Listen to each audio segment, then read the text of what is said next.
বলিউডের নতুন romantic cinema Saiyaara মাত্র 11 দিনে বক্স অফিসের রেকর্ড করেছে। ৪৫ কোটি রুপির বাজেটে নির্মিত এই ছবিটির মুক্তির পর থেকেই তুমুল আলোড়ন সৃষ্টি করেছে।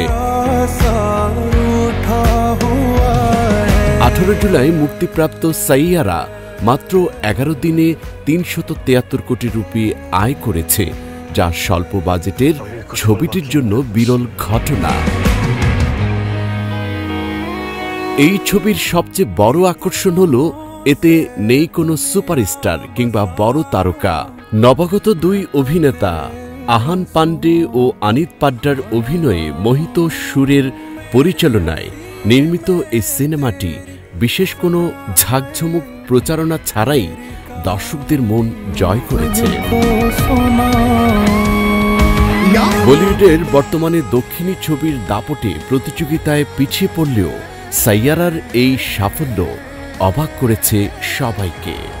বিশ্লেষক ও দর্শকদের মতে সাইয়ারার সাফল্যের পেছনে অন্যতম কারণ হল সাধারণ গল্পের অসাধারণ উপস্থাপন। সিনেমার প্লট তরুণ বয়সে প্রেম, আবেগ ও হৃদয় ভঙ্গের গল্প হলেও মোহিত সুরির দক্ষ নির্মাণ এটি অন্যরকম মাত্রা দিয়েছে।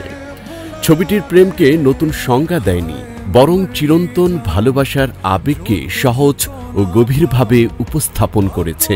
এ কারণেই সাইয়ারা সহজভাবে হৃদয় ছুঁয়ে গেছে এবং দর্শকদের মধ্যে ব্যাপক জনপ্রিয়তা পেয়েছে। নতুন মুখে অভিনয়, মোহিত সুরির পরিচালনায় এবং হৃদয়স্পর্শী গল্প সাইয়ারার এই অভাবনীয় সাফল্যের মূল চাবিকাঠি। বলিউডের ভক্তদের জন্য এটি নিঃসন্দেহে নতুন আশা এবং উদ্দীপনা নিয়ে এসেছে। Desk report, ডুয়া news.